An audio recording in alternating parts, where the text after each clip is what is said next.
Hell, here we go again. 2 years ago, I reviewed Spy Kids for its 20th anniversary. Last year, I reviewed Spy Kids 2, The Island of Lost Dreams, for its 20th anniversary. Now, for its 20th anniversary, here's my review of number 3. Here's my review of Spy Kids 3, or should I say 3D Game Over. Bad Days, Entertainment Rankings and Reviews.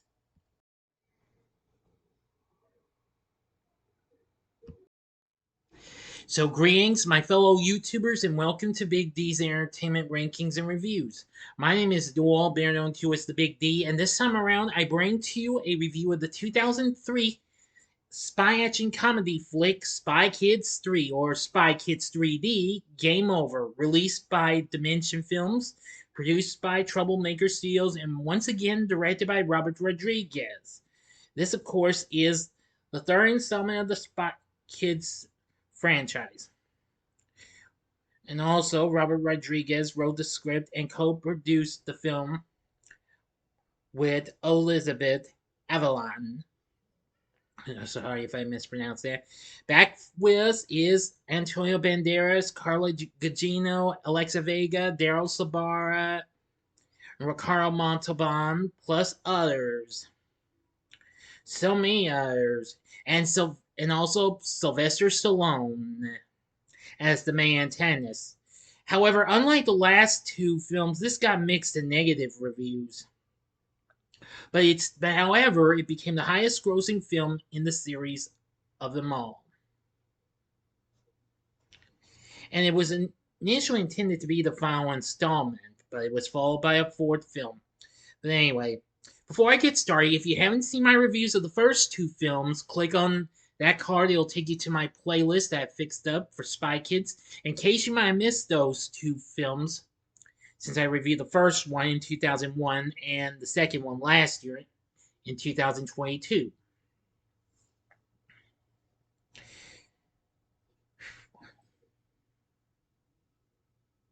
Okay, that ought to do it. Okay, on with the story. And I will tell you, this is a guilty pleasure of mine since I saw this more than the other two since I didn't have Showtime, which aired the first two. This one aired on Stars. Okay, enough said. Julian Cortez, sometime after the events of the second film, has retired from the OSS and now lives quietly working as a private detective, though on a minuscule salary. One day he is contacted by President Devlin, the former head of the OSS, who informs him that his sister Carmen is missing after a mission gone wrong. Arriving at the technological and computer department of OSS, Julian is reunited with a now reformed Donegan Giggles and his wife Francesca, who explain that Carmen was captured by the Toymaker, a former OSS informant who was imprisoned in cyberspace but has since created Game Over, a virtual reality based video game which he intends on using to permanently take control of children's minds. Junie agrees to venture into the game and save Carmen, plus shut it down, with only 12 hours to win. He is also informed that his sister was last seen on level 4. In the game, Junie finds the challenge is difficult, having only 9 lives and already losing one at the start. While roaming a cartoon-like medieval village, he finds 3 beta testers, Francis, Arnold, and Rez, who provide him with passage to the moon and launch him into space, but mostly to eliminate the competition. Junie lands on the moon pretty hard, consequently losing another life, and receives an opportunity to bring in an ally for assistance. He chooses his grandfather, Valentin, who uses a wheelchair and has a personal history with the Toymaker. Valentin receives a power-up which gives him a robotic bodysuit, allowing him to walk and possess superhuman strength and durability. Distracted by a butterfly, he abandons Junie, telling him that they will regroup later on. Searching for the entrance to level 2, Junie ventures into a robot battle arena where he fights a girl named Demetra. to return to Earth in level 2. In the fight, he receives a more powerful robotic suit and is placed on a huge mecha to combat Demetra. In the 3 round fight, in which he loses another life, he defeats her and he is allowed to keep his power suit. He meets the beta testers again, who believe that he is a character named the Guy, who can supposedly beat the allegedly unwinnable level 5. Rez is unconvinced and challenges Junie to a mega race involving a multitude of vehicles, which will allow them onto level 3. The only apparent rule of this game is win at any cost. Junie wins the race with help from Valentin, and Demetra joins them. She and Junie display romantic feelings, with him giving her a med pack with extra lives and her providing him with an illegal map of the game. Upon entering level 3, Arnold and Junie are forced to battle. The loser gains an immediate game over. During the fight, Junie loses almost all of his lives, but Demetra swaps places with him and is defeated, seemingly getting a game over, upsetting Junie. The group arrives at level 4, where Junie finds Carmen, released by the toy maker, who leads the group. Carmen notices their grandfather is with them and tells Junie the toy maker is the reason their grandfather uses a wheelchair. Junie follows a map to a lava-filled gorge, and the group surfs their way through it. The OSS finds out about the history between the toy maker and Valentin. Fearing that Valentin might seek revenge, Donegan attempts to prevent them from reaching level 5 but fails. They fall into the lava and discover it is harmless, and they reach a cavern where they find the door to level 5. Carmen asks how much time is remaining, and Junie informs the group that they only have 5 minutes. After the other gamers start to think that Carmen and Junie are deceivers, and Rez threatens to give Junie a game over, the real Guy appears, gives the group a pep talk, zaps the door open, and walks in, arrogantly thinking it was easy. However, as part of a booby trap set by the toy maker, he is struck by lightning, which causes him to collapse and his life count to rapidly drop from 99 to zero point 0.5.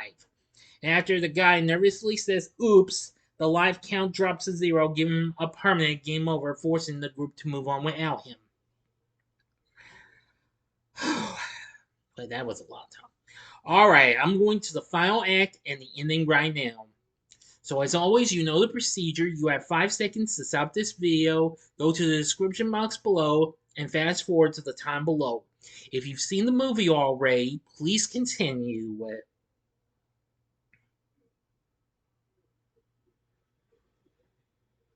Okay, you've been warned.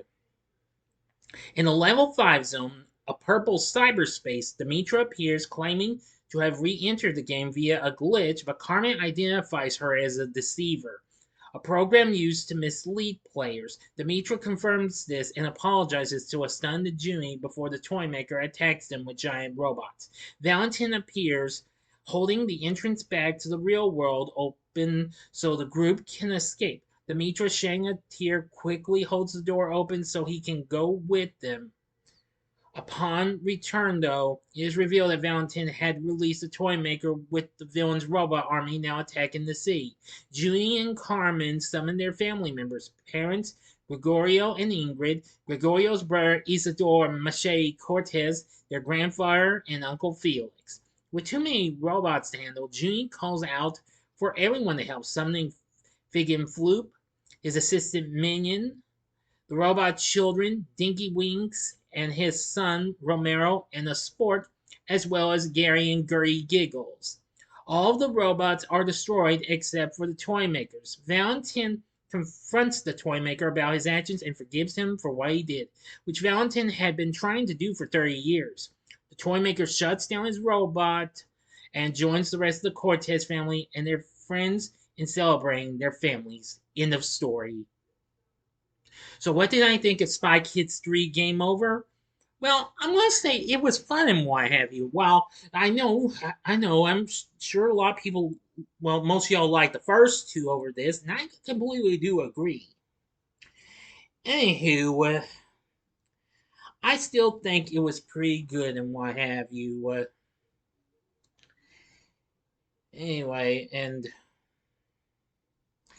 Now, aside from directing and what have you, and well, co-writing the script and co-producing the film, Robert Rodriguez also did the editing, cinematography, and even the score by himself. Yes, the first score for which he takes solo credit. And he also performs the Game Over song with the Game Over band, which Alexa Vega, who plays Carmen once again, does the vocals, since she did a song in the last film.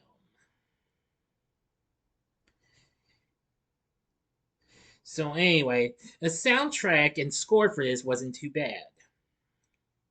When it was released on this day, July 25th, 2003. Henceforth, today is the film's 20th anniversary. It got 3D glasses, of course,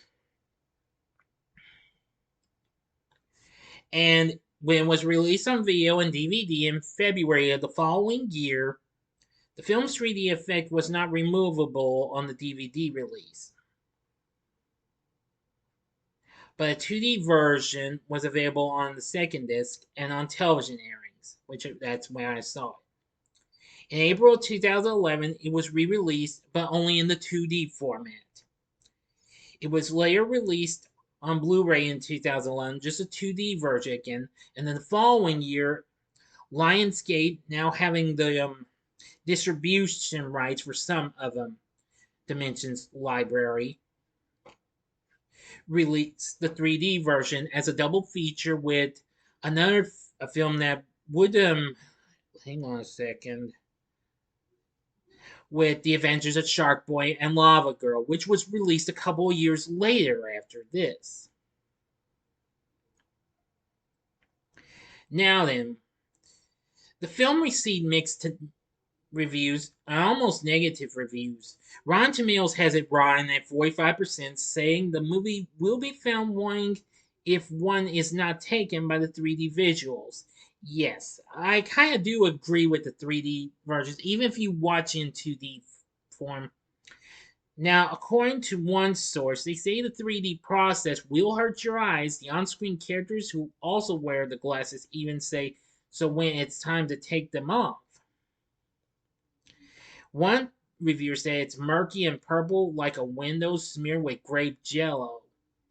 Roger Ebert was not thrilled with, suggesting that perhaps Rodriguez was held back by the film's technical constraints, and also admitted to showing disdain for the 3D gimmick, saying that the picture quality with the 3D glasses is more murky and washed out than the crisper and more colorful 2D films. Yeah, and also an absence of Carmen through some of the movie. And, well, says another source, and criticized the plot's repeated scenes of Juni attempting over and over again to reach level 5. Well, again, that's understandable and what have you.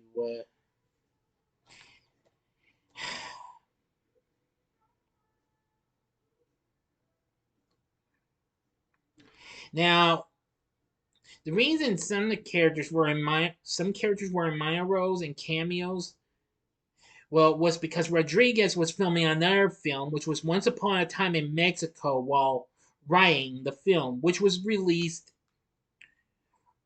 be released a few months later the same year, or a couple of months later. But that's understandable. Yeah, I will say it's a mixed bag, but at least I got to see it in 2D. I'd rather I don't see it in 3D. It might be cool, but if they say it's gonna hurt your eyes and what have you, well, that's understandable. Definitely. Now, as for our cast, I think Daryl Sabara once again did a great job as Junie, despite being, excuse me, absent from much of the film. Alexa Vega still does a good job as Carmen. Antonio Banderas and Carlo Gugino return as Gregorio and Ingrid, since we only see a little bit of them, but they are still good. Ricardo Montalban played Valentin, and he's pretty good. Holland Taylor plays Julian Carmen's grandmother, well, Helga. Yes, Holland Taylor. You may have seen her in numerous films and what have you. Don Gun Giggles, once again, is played by Mike Judge, the guy who gave us Beavis and Butthead. And his kids, Gary, is once again done by Matt O'Leary, and Gertie, once again, played by Emily Osment. This was still just a wee bit of a ways before she got bigger recognition for being on TV's Hannah Montana. Cheech Marin returns as Felix Gum. There's Bobby Edner as Francis, one of Junie's rivals. He's pretty good. Courtney Gines plays Demetra. She's good. Ryan Pinkston played Arnold. And Robert Vio played Rez. Danny Trejo once again plays Isidore, aka Machete. Alan Cumming is back as Figan Floop, and Tony Shalhoub as Alexander Ming. And finally, we have Sylvester Stallone as the Toy Maker. Wow. He was good in YFU. Maybe not one of his best roles in YFU since he got nominated for a Razzie after this, but that's understandable. Salma Hayek plays Francesca. She was good. Steve Buscemi appears as Romero. Bill Paxton as Dinky Wings. George Clooney as Devlin. Elijah Wood appears as the guy. Yes. And Selena Gomez, another future Disney Channel star who would make a few appearances on Hannah Montana before she even got a big star on Wizards of Waverly Place, even though she was more recently an already big on after she was recently a big kid star on Barney and Friends. Play the water park girl. Glenn Powell appears as Long-Fingered Boy, and James Paxton as Dinky Winks Jr. Oh, I went too far for this big ensemble cast. So it still has a big ensemble cast. Maybe some they have small appearances, which that's understandable. I wish it could have been a little bit better, but even so, I still like the action drills and what have you, just like what you could get for the first two films. Well, I don't think this kind of comes close to as good, but I still had a lot of fun with it. And again, as I've said already, it's kind of a guilty pleasure of mine.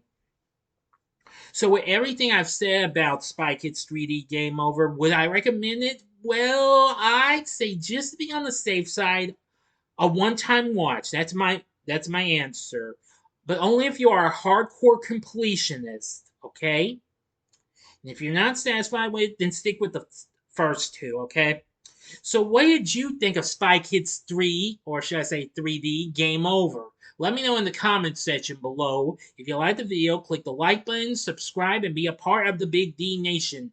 Join me next time when I bring to you a review of Pirates of the Caribbean at World's End. Oh, one other thing. If you want to know if I'm going to review the fourth film all the time in the world, we'll see. So, I hope you enjoyed this, and if you did, consider checking out my reviews for these other films.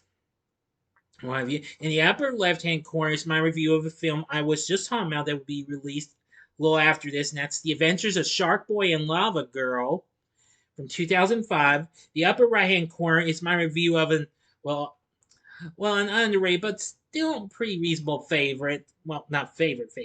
Well, flick with Ricardo Montalban from the 70s, and that's Conquest of the Planet of the Apes from 1972. Or if you'd like something just a little more different with more fun colors and what have you, go to the bottom left-hand corner and see my spoiler-free review of Barbie, now playing in theaters. And the bottom right-hand corner is the button you can click to subscribe if you like rankings and reviews on movies, TV, music, video games, etc. Then I'm your guy. Thank you for watching. Until next time, I'm the Big D saying, see ya.